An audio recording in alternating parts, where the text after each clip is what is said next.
أعوذ بالله من الشيطان الرجيم بسم الله الرحمن الرحيم رب اشرح لي صدري ويسر لي أمري واحلل عقدة من لساني يفقه قولي رب هب لي حكما وألحقني بالصالحين واجعل لي لسان صدق في الآخرين واجعلني من ورثة جنة النعيم اللهم علمني رشدي وأعذني من شر نفسي اللهم انفعنا بما علمتنا وعلمنا ما ينفعنا وزدنا علما آمین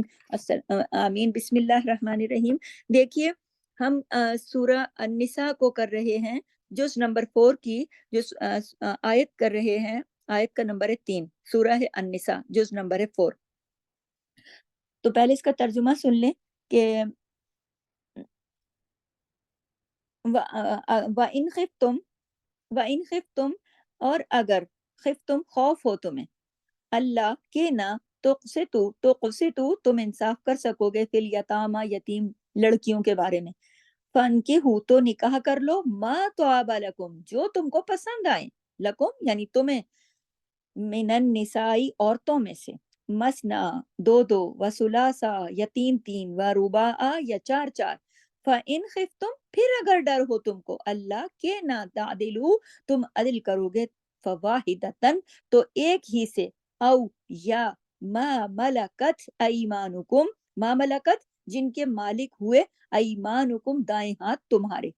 ٹھیک ہے، ذالکا یہ ادنا زیادہ قریب ہے، اللہ کہ نہ تعولو تم نا انصافی کرو گے۔ تو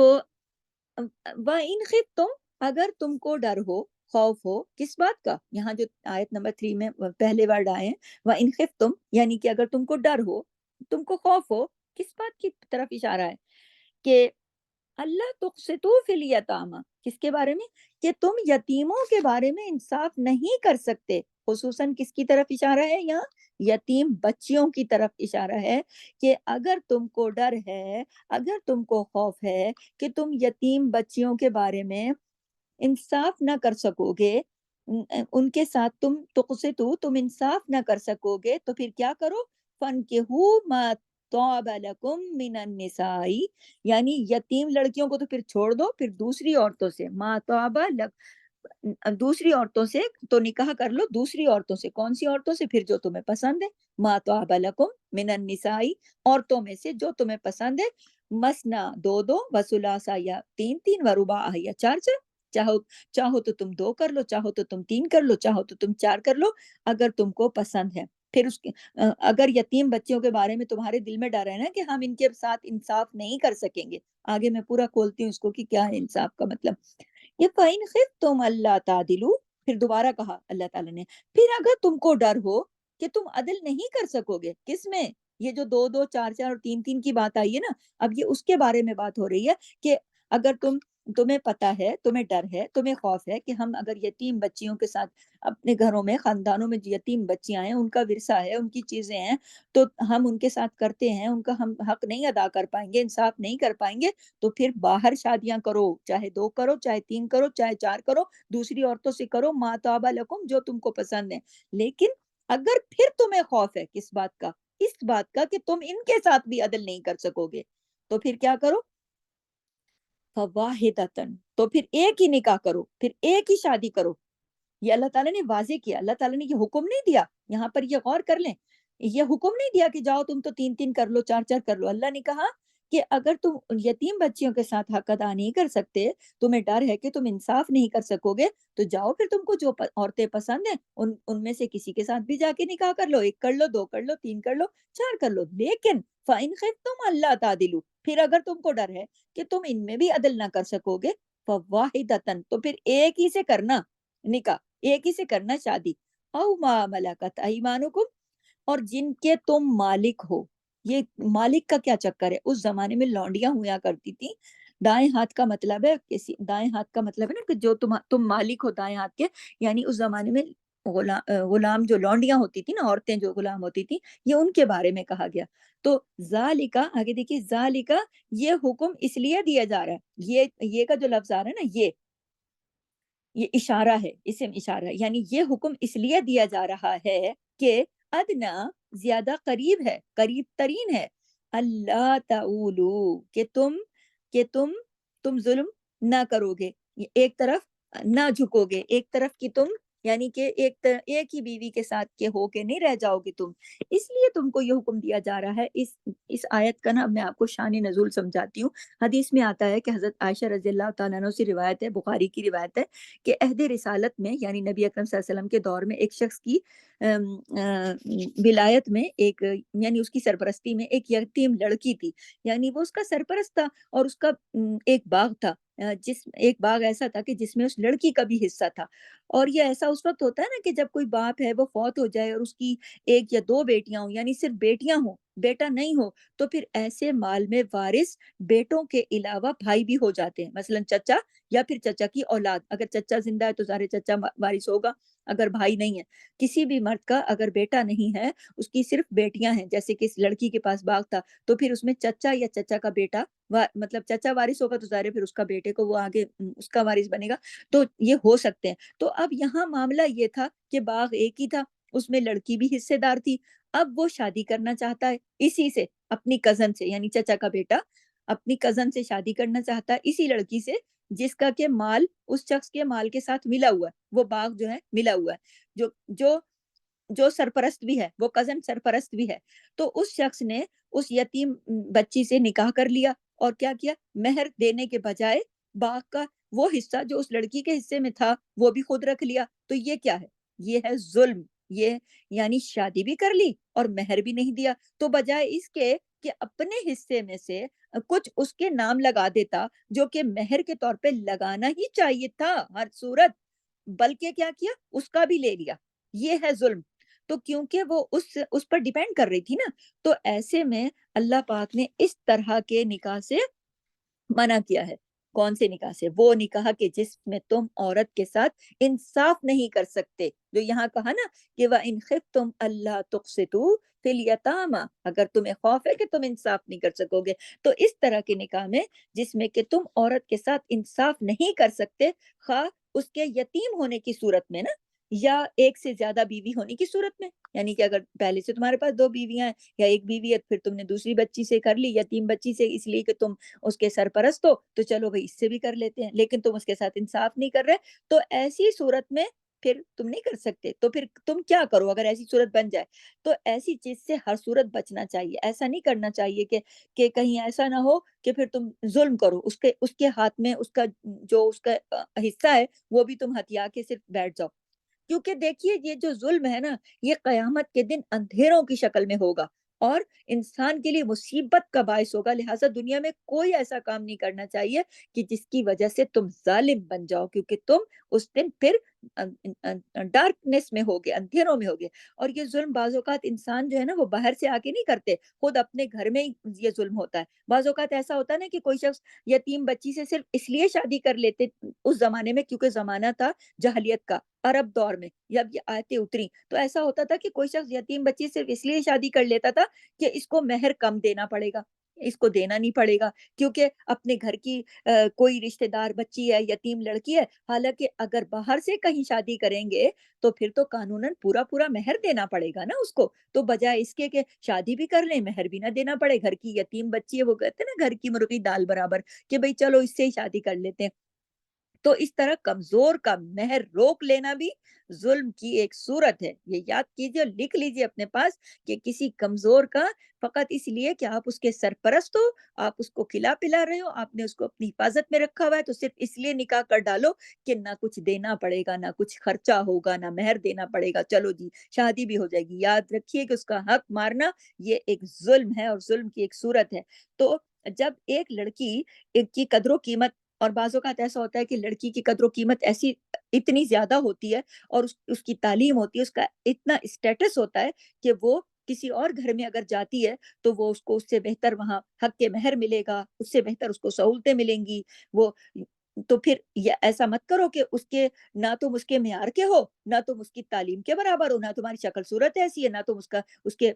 مطابق اس کو مہر دے سکتے ہو، بس اس کی اس لیے کہ اس کی کفالت کرو یا اس کی وہ سرپرستی کرو تو اس کے ساتھ شادی کر لو، یعنی اس کو اپنے گھر میں کسی سے شادی کرا دو، کیوں؟ کیونکہ تم سرپرست ہو، یہ نہیں اجازت دیتا ہمارا دین۔ حضرت عائشہ فرماتی ہیں کہ ایک شخص ایک یتیم لڑکی کی پرورش کرتا تھا، اور اس نے صرف اس غرض سے اس سے نکاح کر لیا کہ وہ ایک کھجور کے درخت کی مالک تھی، یعنی ایک درخت کی خاطر اس بندے نے شادی کر لی، ورنہ اس کے دل میں اس لڑکی کے لیے کوئی محبت نہیں تھی، کوئی جگہ نہیں تھی، کوئی رغبت نہیں تھی، بس درخت پر قبضہ کرنے کے لیے۔ آج ہمارے ماحول اور معاشرے میں بھی دیکھیں نا، بہت سارے لوگ دوسروں کی جائیداد پہ نظر رکھ کے ان کے ساتھ شادی کا ڈھونگ رچاتے ہیں، تو یہ اس زمانے میں بھی یہ ہوا تھا۔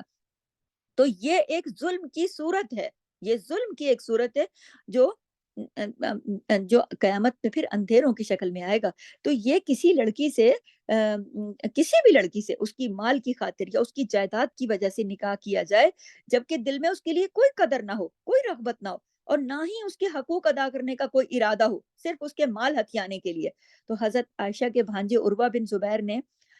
ایک مرتبہ ان سے یہ جو آیت ہے نا، وَإِنْ خِفْتُمْ أَلَّا تُقْسِطُوا فِي الْيَتَامَى فَانكِحُوا مَا طَابَ لَكُم مِّنَ النِّسَاءِ مَثْنَىٰ وَثُلَاثَ وَرُبَاعَ فَإِنْ خِفْتُمْ أَلَّا تَعْدِلُوا فَوَاحِدَةً أَوْ مَا مَلَكَتْ أَيْمَانُكُمْ ذَلِكَ أَدْنَىٰ أَلَّا تَعُولُوا، مطلب پوچھا تو تو حضرت عائشہ نے کہا، حضرت عائشہ کے بھانجے عروہ بن زبیر نے اس آیت کا مطلب پوچھا کہ خالہ جان مجھے اس کا مطلب بتائیے۔ انہوں نے کہا بھانجے اس کا مطلب یہ ہے کہ ایک یتیم لڑکی اپنے ولی کی پرورش میں ہو اور ترکے کی روح سے اس کی جائیداد میں حصے دار بھی ہو، یعنی فرض کریں کہ چچا کے گھر میں رہتی ہے اور وہ جو ترکہ ہے وہ اس کا بھی ہے اور جو ان لوگوں کا بھی ہے، اور ولی کو اس کا مال اور جمال تو پسند آئے، دونوں چیزیں، اس کا حسن بھی پسند آئے، اس کا مال بھی پسند آئے، مگر وہ اسے اتنا مہر دینے پر آمادہ نہ ہو جتنا اسے دوسرے لوگ دیں، یعنی اگر اس کی باہر شادی ہوتی ہے تو اس کو جو مہر وہاں سے ملے گا، یہ گھر کے لوگ اس کو، وہ گھر کے خاندان کے لوگ، جبکہ وہ ترکے کی انہی کے ساتھ مشترکہ ترکے کی حصے دار بھی ہے، اور ان کو مال بھی پسند آ رہا ہے، ان کو اس کا جمال کہتے ہیں، خوبصورتی کو، وہ بھی پسند آ رہی ہے، لیکن دل میں یہ ہے کہ ہم تھوڑی نہ اس کو اس کا حق دیں گے، تو وہ پھر اس سے نکاح نہ کرے۔ یہ حضرت عائشہ نے کہا کہ پھر اس آیت کا یہ مطلب بنتا ہے کہ پھر، اور اگر باہر وہ کرے، وہ اچھی شکل والی ہے، اچھے ورثے والی ہے، ترکے والی ہے، تو اس کو وہاں سے زیادہ مہر ملے گا، اور اس کے خاندان میں پھر ایسا مسئلہ ہے کہ اس کے مال اور جمال پہ نظر ہے لیکن اس کو مہر ادا نہ کرے، اس کو اس کا حق نہ دے، آمادگی نہ ہو، صرف اس کی چیزوں پہ نظر ہو، تو پھر اس سے نکاح نہ کرے۔ ہاں اگر اتنا ہی دے دے تو پھر جتنا کہ باہر اگر وہ شادی کرتی ہے، جو اس کی ویلیو ہے اس کے مطابق اگر اس کا حق ادا کرے، پھر نکاح کر سکتا ہے، نکاح کرنا منع نہیں ہے۔ اصل مسئلہ کیا ہے؟ ظلم سے رکنا ہے، اصل مسئلہ اس کی حق تلفی نہیں کرنی، ورنہ وہ ان کے علاوہ، ورنہ کیا، پھر آگے حضرت عائشہ نے بات کو کنٹینیو کیا کہ ورنہ وہ ان کے علاوہ اگر یتیم بچی کا حق نہیں ادا کر سکتے تو پھر ان کے علاوہ دوسری عورتوں میں سے جو بھی انہیں ان مردوں کو پسند ہو، یا ان کو جو بھی عورت پسند ہو، جمع کا صیغہ استعمال کر رہی ہوں، اس میں واحد بھی کیا جا سکتا ہے کہ اس مرد کو پھر کوئی دوسری عورت پسند ہو، یا ان ایسے مردوں کو کوئی دوسری عورتیں پسند ہو، تو ان کو چاہیے کہ پھر وہ ان سے جا کے نکاح کریں، پھر اس یتیم بچی کا استحصال مت کریں، پھر اس سے جا کے نکاح کریں، اور 4 تک ایسی بیویوں کی اجازت دی گئی ہے، جو کہا گیا نا، یہ پھر حضرت عائشہ نے یہ اس کا مطلب بتایا، تو یہ ہے پرٹیکولر مطلب اس کا۔ تو فرمایا ان خفتم، اور اگر تم ڈرتے ہو، کس کو کہا جا رہا ہے؟ تم یہاں جو کہا نا دوبارہ، فَإِنْ خِفْتُمْ أَلَّا تَعْدِلُوا، یعنی پھر اگر تم ڈرتے ہو، کس کو کہا جا رہا ہے؟ یہ تم کا جو لفظ آیا نا، تم کون ہے یہاں پہ؟ تم ولی، کس کے؟ یتیم بچیوں کے ولی۔ کس بات سے ڈرتے ہو؟ اللہ تقسطوا فی الیتامى، کہ تم انصاف نہ کر سکو گے، یعنی اگر تمہیں لگتا ہے، جو یتیم بچیوں کے ولی ہیں، کہ تمہیں لگتا ہے کہ تم انصاف نہ کرو گے یتیم بچیوں کے معاملے میں، کون سی یتیم بچیوں کا ذکر ہے؟ جو تمہاری کفالت میں آ گئی ہیں، جو تمہاری سرپرستی میں آ گئی ہیں، جن کی تم سرپرستی کر رہے ہو، تو تم انصاف اگر نہ کر سکو گے، اور کیسا انصاف؟ کیا کیسا انصاف؟ کہ مثلا ان کی طرف رغبت تو ہے نہیں، یا تم ان کو مہر کم دے رہے ہو، یا یہ کہ مہر کو غصب کرنے کا ارادہ ہے، کوئی بھی شکل جس میں عورت کا حق مارا جا رہا ہے یا اس پر ظلم اور زیادتی ہو رہی ہے، تو پھر تم وہاں نکاح مت کرو، یہ بتا دیا مردوں کو کہ تم نے اگر ایسا ظلم کرنا ہے نا تو پھر مت کرو، یہ پھر ایسا گناہ مت کرو۔ کہاں کرو پھر نکاح کہاں کرو؟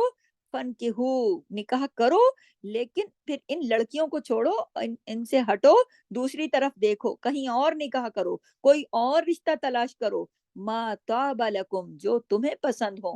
یہ میں آیت کے پہلے ہی حصے پہ ہوں ابھی۔ وَإِنْ خِفْتُمْ أَلَّا تُقْسِطُوا فِي الْيَتَامَىٰ، اگر تم ڈرتے ہو کہ ہم تو یتیم بچیوں کا حق ادا نہیں کر سکیں گے، انصاف کر نہیں سکیں گے، تو پھر ان کے چکر میں ان کے مال کی اور ان کے جمال پہ نظریں مت جماؤ، اپنا رشتہ کہیں اور ڈھونڈو، کہیں اور پسند کرو، کس کو؟ جو بھی تمہیں پسند ہو، تو پھر وہاں تم نکاح کرو، 2 کرو، 3 کرو یا 4 کرو، رشتہ جہاں پسند ہے وہاں کرو۔ اس بات سے یہ بات پتہ چلتی ہے کہ 2 لوگوں میں جو نکاح کی بنیادیں ہیں نا، نوٹ کر لیں، خاص بات ہے اس کے بارے سے، اس بات سے جو ہمیں پتہ چلتی ہے کہ نکاح کی جو بنیادیں ہیں نا، ان میں سے ایک خاص بنیاد جو ہے وہ کیا ہے؟ پسندیدگی۔ پسندیدگی یعنی جبرن اور زبردستی کا نکاح نہیں کرنا چاہیے، چاہے وہ لڑکی ہو یا لڑکا ہو۔ اس لیے کیا حکم دیا گیا ہے کہ نکاح کے وقت لڑکی کو دیکھ لیا جائے، اگر وہ پسند نہیں تو پھر نکاح نہیں کیا جائے، کیونکہ بعد میں دیکھیں پھر نبھانا مشکل ہو جاتا ہے نا۔ اسی طرح لڑکی سے بھی پوچھا جائے کہ بھائی وہ راغب ہے، وہ کسی مرد پر تو زبردستی اگر نکاح نہیں کیا جا سکتا، اسی طرح عورت پر بھی نہیں کیا جا سکتا، جبر نہ کیا جائے، کیونکہ بعد میں حالات پھر زیادہ مشکل ہو جاتے ہیں نا۔ یہاں پر یہ کہا گیا ہے فن کی ہو، یہ نہیں کہا گیا کہ نکاح کر لو بس، کسی سے بھی کر لو، بلکہ کیا کہا گیا؟ ما طاب لکم، ما طاب لکم، یعنی ما جو طابہ پسند آئے، لکم تمہیں، جو پھر خاص طور پر اللہ نے کہا نا کہ اگر تمہیں یتیم بچیوں کا تو حق ادا نہیں کرنا اور تمہیں خوف ہے کہ ظلم نہ ہو جائے، نکاح کرو، پھر نکاح کرنے کا شوق ہے تو جاؤ نکاح کرو، کہیں اور کرو، اپنے لیے رشتہ ڈھونڈو، اور پھر اگر جو تمہیں پسند ہے وہاں جا کے تم جو تمہارے دل کو بھائیں، یعنی پسند ہو، دل کو بھائیں، پھر تم جن پر تمہارا دل راضی ہو پھر تم ان سے نکاح کرو۔ اور اس کا مطلب یہ ہرگز نہیں ہے کہ تم بغیر نکاح کے جو ہے تو وہ ادھر ادھر گھومو۔ تو مطلب ایک چیز اور واضح ہوئی نا یہاں کہ زبردستی نکاح نہ کیا جائے، جبر نہ کیا جائے، بلکہ حالات اس سے زیادہ مشکل ہو جائیں گے نا اگر زبردستی ہو جائے۔ تو یہاں پر کہا گیا فن کیوں، یہ نہیں کہا گیا نکاح کر لو بس جی، کسی سے بھی کر لو، نہیں، ما طاب لکم، بلکہ یہ کہا گیا جو تمہیں پسند آئے، جو تمہارے دل کو بھائیں اور جن سے تمہارا دل راضی ہو۔ تو دوبارہ بتا رہی ہوں کہ اب دل راضی کرنے کے لیے یہ بھی میں نہیں کہہ رہی ہوں کہ بھائی لڑکا لڑکی ساتھ گھومتے پھریں، عشق و عاشقی چلاتے رہیں، کیا ہے جی؟ ہم چیک کر رہے ہیں کہ ہمارا دل ایک دوسرے کو بھاتا ہے یا نہیں بھاتا، ہم ایک دوسرے کی نظروں میں سماتے ہیں کہ نہیں سماتے، یہ کوئی بات نہ ہوئی ہے، اس کا یہ کوئی بات نہیں ہے، ٹھیک ہے؟ تو ہم جی ملتے پھر رہے ہیں، ہم جی دیکھتے پھر رہے ہیں کہ ہم ایک دوسرے کو بھاتے ہیں یا نہیں بھاتے، اس کی اجازت نہیں ہے، اس کی گنجائش نہیں ہے۔ صحیح طریقہ کیا ہے؟ صحیح طریقہ یہ ہے کہ لڑکی کو نکاح سے پہلے دیکھ لیا جائے اور لڑکی بھی ایک نظر دیکھ لے، اگر دل کو کلک کرے، بھائے، نظروں کو اچھی لگے، دل میں جگہ ہو رہی ہے تو نکاح کیا جائے، ورنہ زبردستی کی کوئی بات نہیں ہے، ٹھیک ہے؟ اور اس کا مطلب یہاں پر ایک چیز اور بھی واضح کر دوں جو کہ آج کل ہمارے ماحول معاشرے میں بہت ہی ہو گئی، اتنا اسٹینڈرڈ ہائی کر لیتے ہیں لوگ کہ بس کوئی آسمان سے حور ہی اتر کے آئے گی، بس ایسے ہاتھوں سے بنی ہوئی تو بھائی اسی سے نکاح کیا جائے گا، یہ بھی نہیں پسند، وہ بھی نہیں پسند، اس کا بھی مسئلہ، اس کا، اس سے کم پر تو کسی صورت پہ لوگ راضی نہیں ہوتے کہ بس ہماری مرضی جو ہمارے تصور میں بیٹھا ہوا ہے نا وہی ہو، ایسا نہیں ہے کچھ۔ تو یہ جو بات ہے نا یہ آج کل کے حالات ہیں، تو یہ بات جائز نہیں ہے آج کل کے حالات کے مطابق، کو اس کے ساتھ جوڑ کے بتا رہی ہوں نا، بلکہ ہونا کیا چاہیے ایک معقول انداز میں آپ دیکھ لیں، ہاں جی ٹھیک ہے، اس شخص سے آپ لڑکی بھی دیکھ لے اور لڑکا بھی دیکھ لے، ایک نظر دیکھ لے کہ بھائی اس سے ہمارا گزارا ہو سکتا ہے تو بس ٹھیک ہے، بہت لمبی چوڑی شرائط کی بھی بات نہیں ہو رہی یہاں پہ کہ یہ دیکھو وہ دیکھو فلاں دیکھو، بس ٹھیک ہے، دل کو بھایا، گزارا ہو رہا ہے، کر لو۔ فن کے ما طاب لکم، اور طابہ کا جو روٹ ہے نا یہ جو طا یا با ہے، یہ جو لفظ ہے نا اس میں سے طیب، اسی روٹ پر سے طیب بھی بنتا ہے۔ طیب کس کو کہتے ہیں؟ طیب کہتے ہیں صاف ستھرا، پاکیزہ، کس کو؟ جو دل کو بھائے، جس پر طبیعت آ جائے، جس پر دل آ جائے۔ اللہ نے منع کیا ہے نا ایسا کھانا بھی مت کھاؤ کہ جو تمہاری طبیعت پر بھاری ہو، ایسا کھانا بھی کھاؤ کون سا والا؟ جو طیب ہو۔ سورہ کاف میں تھا نا کہ جاؤ لے کر آؤ کھانا جو کہ طیب ہو۔ کون سا ہوتا ہے طیب؟ جو پاک صاف کھانا ہو، جو دل کو برا نہ لگے۔ اگر مجبوری سے کوئی ایسا بھی کھانا کھا لیتے ہیں نا لوگ زبردستی، تو وہ پھر جو دل پہ بھاری پڑتا ہے، پھر وہ اس وقت تو طیب جو کھانا ہوتا ہے نا وہ بعد میں ہضم بھی نہیں ہوتا، طبیعت پر بھی بعض دفعہ بوجھ ہو جاتا ہے، منہ کے مزے کے لیے لوگ کھا تو لیتے ہیں۔ تو کسی ایسے شخص سے شادی کر لو گے نا جو دل کو بھائے بھی نہیں اور پھر زندگی بھر پھر طبیعت بھاری رہے گی اس کھانے کی طرح کہ جدھر رغبت بھی نہیں ہے بس بھر لو. تو جب بھر لیں گے نا کھانا اس طرح کا تو وہ بھی پھر جب تک ہضم نہیں ہوگا تو پھر طبیعت پہ بوجھ ہی رہے گا. تو پھر ایسی شادیاں بھی بوجھ ہی بنی رہتی ہیں. تو اس لیے کہا گیا کہ فن کے ما طاب لکم، یعنی نکاح کر لو اس سے جو تم کو پسند ہو، یعنی کسی کے ساتھ جبرن کرنے کی ضرورت نہیں ہے. من النسائی، عورتوں میں سے، مسنا و ثلاثا و رباع، اور اجازت دی کہاں تک؟ 4 تک، کیونکہ 4 سے زیادہ میں عدل نہیں ہو سکتا. یہ نہیں کہا گیا کہ لازمن تم 1 سے زیادہ شادی کرو، لازمن تم 3 کرو 4 کرو، یہ کہیں نہیں لکھا ہوا، یہ میں واضح بتا رہی ہوں. بلکہ یہ کہا گیا کہ کیونکہ 4 سے زیادہ تم عدل نہیں کر سکو گے. یعنی یہ نہیں کہا گیا نا کہ لازمی طور پر تم 4 نہیں کرو گے تو بھائی تم تو وہ ہو جاؤ گے، نہیں، لازمی طور پہ نہیں ہے. بس تم 1 سے زیادہ یہ نہیں کہا گیا کہ 1 سے زیادہ تم پر لازم ہے شادی کرو. آگے یہ بتا دیا گیا ہے کہ ان خفتم، اگر تم کو ڈر ہے، ان خفتم دوبارہ جو لفظ آیا نا ان خفتم اسی آیت کے اندر، کہ اگر تم کو ڈر ہے اللہ تعدلو، ڈر ہے اللہ تعدلو کہ تم عدل نہ کر سکو گے، یعنی توازن نہ رکھ سکو گے، بیلنس نہ کر سکو گے، تو کیا کرو؟ تو فواحدتن، تو ایک ہی ٹھیک ہے. تو پھر ایک ہی سے کرو بھائی. جب تمہیں پتا ہے نا، ڈر ہے نا تمہارے دل میں کہ ہم نہیں کر سکیں گے بیلنس، تو پھر ایک ہی کرو. بیلنس تو بہت ضروری ہے نا پھر. اور اگر وہ نہ کر سکو تو پھر 4 نہ کرنا. پھر یہ نہ سمجھنا کہ ہم پر تو کوئی فرض ہے کہ ہم نے 4 نہیں کی، تو نہیں نہیں نہیں، پھر فواحدتن، تو پھر ایک ہی کرنا، ایک ہی ٹھیک ہے پھر. کیونکہ دیکھیں دنیا میں جو عورتوں کی تعداد ہے نا وہ مردوں سے 4 گنا زیادہ نہیں ہے. یہ جو ہر شخص کے لیے 4 شادی جو ہے نا یہ لازمی نہیں ہے. بلکہ یہاں پر جو بات ہو رہی ہے وہ ایک رخصت کی بات کی گئی ہے. ایک حدیث میں آتا ہے کہ جو تھا ایک صاحب تھے غیلان الثقفی، تو انہوں نے جب اسلام قبول کیا نا تو ان کی 10 بیویاں تھیں. تو عرب میں زیادہ شادیوں کا اس زمانے میں رواج تھا، زمانہ جاہلیت کے اندر. تو عام طور پر لوگ کیا کرتے تھے، 2 یا 3 شادیاں تو کرتے ہی کرتے تھے. بعض اوقات قبیلوں میں جو سردار تھے وہ تو کئی کئی شادیاں کر لیتے تھے. تو اس میں پھر اسلام میں اس میں لمٹ کیا گیا. تو اس کو کہا گیا نا کہ جنہوں نے اسلام قبول کیا غیلان الثقفی کو بھی، کہ ان میں سے 4 کو رکھنا چاہو، جن میں سے کوئی بھی 4 تم رکھنا چاہو رکھ لو، باقیوں کو تم طلاق دے دو، کیونکہ اس کی پھر اسلام میں آگے اجازت نہیں ہے. کیونکہ دیکھیے بحیثیت ایک انسان کی بھی اتنی کیپیسٹی نہیں ہے کہ وہ 4 بیویوں سے زیادہ عدل کر سکے کسی میں. تو چونکہ بات یہاں پر عدل کی ہو رہی ہے نا، تو اس سلسلے میں خاص طور پر یہ آیت آئی ہے، او آگے جو ہے نا، او ما ملکت ایمانکم، یا پھر غلام عورتیں. کیونکہ دیکھیں ان میں پھر عدل شرط نہیں ہے غلام عورتوں میں. ذالکا، یہ بات ادنا قریب تر ہے، اللہ تعولو، کہ تم ظلم کرو گے. تعولو کا جو لفظ ہے نا یہ تو یعنی مائل ہو، جیسے آگے اس کے روٹ ورڈ کو بھی دیکھو نا تو واو لام یا، تو مڑنا، ایک طرف مائل ہونا. اور بار بار جو بات ہو رہی نا وہ عدل کی بات ہو رہی، کیونکہ نبی اکرم صلی اللہ علیہ وسلم نے فرمایا کہ جس شخص کی 2 بیویاں ہوں، غور کیجیے گا، نوٹ کیجیے گا، نبی کریم نے فرمایا کہ جس شخص کی 2 بیویاں ہوں اور وہ ان کے درمیان عدل نہ کر سکے تو قیامت کے دن آدھے دھڑ کے ساتھ اٹھایا جائے گا. کیوں؟ ہمارے جسم میں اللہ تعالیٰ نے عدل کام کیا نا. ہمارے 2 ہاتھ ہیں برابر کے، 2 پاؤں ہیں برابر کے، 2 آنکھیں ہیں. دیکھیں نا ہر کتنا عدل کے ساتھ اللہ نے بندے کو بنایا. تو وہ جو بندہ ہے نا ایسا شخص پھر آدھے دھڑ کے ساتھ ہوگا. مثلا ایک پاؤں پہ چل کر آ رہا ہوگا اور ایک ہاتھ ہوگا، یعنی آدھا ہوگا وہ. یہ کس چیز کی سزا ہے؟ ظلم کرنے کی سزا ہے. یا کسی ایک بیوی کی طرف جھک جائے اور دوسری کا حق ادا نہ کرے، یہ اس کی سزا ہے کہ ایک کو چھوڑ دیا دوسری کی طرف مائل ہو گئے، اس کا حق ادا نہیں کر سکے، تو یہ ہے پھر اس کی سزا. یہ جو لوگ کہتے پھرتے نا اسلام نے ہمیں 4 شادیوں کی اجازت دی ہے، ان کو یہ تفصیل پھر بتانی پڑے گی کہ عدل کرنا کتنا ضروری ہے. جو نہ کرو گے تو نبی کی یہ حدیث ہے کہ اگر 2 بیویاں ہیں اور ان میں بھی تم نے عدل نہ کیا تو تم آدھے کر دیے جاؤ گے قیامت کے دن. اگر اس نے عدل نہ کیا تو پھر اس کے ساتھ بھی عدل نہیں ہوگا پھر قیامت کے دن، کیونکہ اللہ نے انسان کو عدل کے ساتھ پیدا کیا نا. تو پھر جب اس نے نہیں عدل کیا تو پھر اس کے ساتھ کیوں عدل ہوگا؟ پھر اس کا بھی آدھا حصہ مارا جائے گا وہاں پر. تو دیکھیے آج کے حالات اور ماحول میں ایک چیز جو آگے آئی ہے نا، او ما ملکت ایمانکم، یہ لونڈیوں کا ذکر ہے یہاں پر. تو دیکھیے اس زمانے میں جو عرب کا معاشرہ تھا، عرب کا ماحول تھا نا، وہاں پہ لونڈیاں رکھنے کی اجازت تھی. تو وہ اس کی جو تفصیل ہے وہ الگ ہے، وہ آگے انشاءاللہ تعالیٰ میں آپ کو کسی اور آیت میں یا کسی اور جگہ پر اس کا ذکر آئے گا تو میں الگ سے واضح کروں گی اس کو. تو لہٰذا یہاں پہ جو تفصیل ہے نا وہ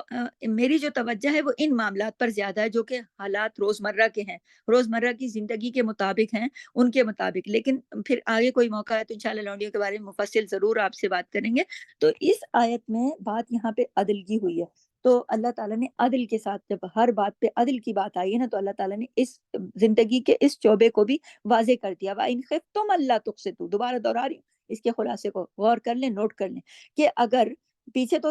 پہلی جو اس سے قبل ہم نے آیت کی اس کے اندر تو یتیموں کے مال کے بارے میں بات ہوئی نا، کہ ان کے ساتھ کیا کرنا ہے کیا نہیں کرنا، کیسے ان کی، اور بتا دیا اللہ نے کہ ان کے ساتھ پھر تم کوئی گڑبڑ کرو گے تو یاد رکھنا انہ کان حوبا کبیرہ، بہت بڑا سخت گناہ ہے۔ پھر آگے اللہ تعالیٰ نے بتا دیا وَإِنْ خِفْتُمْ أَلَّا تُقْسِطُوا، اگر تم نہیں کر سکتے انصاف فی الیتامى، یتیم بچیوں کے ساتھ، تو پھر فَانكِحُوا، تو نکاح کرو، مَا طَابَ لَكُم مِّنَ النِّسَاءِ، ان عورتوں سے، باہر چھوڑ دو بچیوں کا پیچھا، اور اوروں سے جا کے شادیاں کرو جو عورتیں تمہیں پسند ہیں، 2 کر لو مثنا و ثلاثہ، 3 کر لو و رباع، 4۔ اور پھر اللہ نے دوبارہ فرمایا، دوبارہ عدل کی بات کی، فَإِنْ خِفْتُمْ، پھر بھی اگر تم کو ڈر ہو، اللہ تعالیٰ کہ تم ان 4 4، 2 2، 3 3 جو کرنے کا ارادہ کر کے بیٹھ گئے ہو، کیا تم ان کے ساتھ عدل کر سکو گے؟ اگر تمہیں ڈر ہو کہ ہم نہیں کر سکیں گے، تو پھر اللہ نے ساتھ ہی فرما دیا فَوَاحِدَةً، تو پھر ایک ہی کرنا،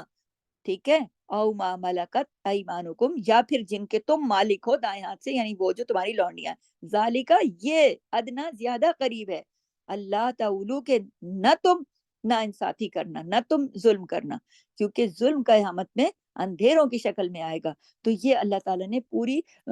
واضح کر دی آیت کہ عدل کرنا ہر صورت میں۔ آپ یتیم بچی کے ساتھ نکاح کرو، جس کے آپ گھر میں سرپرست ہو، آپ اس کا نکاح کسی کے اپنے گھر کے کسی بیٹے سے کراتے ہو، باہر کراتے ہو، جدھر بھی کراتے ہو۔ مجھے تو اس کا خلاصہ یہی سمجھ میں آ رہا ہے کہ جس کے آپ سرپرست ہو، یتیم بچی کو ایسے لوٹ کا مال سمجھ کے، یا نہ اس کا مہر دینا پڑے، الٹا اس کے ترکے میں جو کچھ مل رہا ہے وہ بھی قابو کر لو، اور اس کو ایسے نہیں ہوگا، یہ ظلم ہے۔ اگر نکاح کرو گے، چاہے وہ بچی یتیم ہے، جو بھی ہے، اس کا پورا پورا حق دینا ہوگا۔ اور پھر یہ کہ اگر وہ اہل ہے، خوبصورت ہے، ترکے والی ہے، شکل صورت والی ہے، علم والی ہے، اسٹیٹس والی ہے، اس کے معیار کا بلند معیار ہے، تو پھر اس کو کسی ایویں سے ایویں رشتے کے ساتھ نہ باندھ دو کہ بھئی یہ تو یتیم بچی ہے، چھوڑو، گھر کا بچہ ہے، یہیں پہ کر لیتے ہیں۔ ایسا کچھ نہیں ہے، پھر اس کو اس کے معیار کے مطابق شادی کرو، جو اس کا حق ادا کریں، جس کو مہر پورا دیں، جو اس کو زیادہ سہولتیں دے، جو جس کی وہ مستحق ہے، جس کے وہ قابل ہے، اس کے مطابق اس کے ساتھ رویہ کرو۔ یہ تو ایسا نہ کرو۔ اور پھر تم کو اگر نکاح کرنا ہی ہے نا، تو پھر اپنا نکاح اپنی اور جگہ میں کرو، جو ان عورتوں میں سے جو عورتیں تمہیں پسند ہو، پھر اپنی پسند کے اور رشتے ڈھونڈو، پسند کرو، وہاں جا کے شادیاں کرو، 2 کرو، 3 کرو، 4 کرو، لیکن یہ یاد رکھنا کہ وہاں بھی پھر تمہیں عدل کرنا ہوگا۔ اور اگر عدل نہ کیا، اور کو تمہیں ڈر ہے کہ تم عدل نہیں کر سکتے، تو پھر اللہ نے واضح کر دیا فواحدتن، تو پھر ایک ہی کرنا، نا انصافی نہ کرنا۔ تو یہ ہے سارا اس آیت کا خلاصہ۔ سبحانک اللہم و بحمدک، نشہد ان لا الہ الا انت، نستغفرک و نتوب الیک۔ السلام علیکم ورحمۃ اللہ۔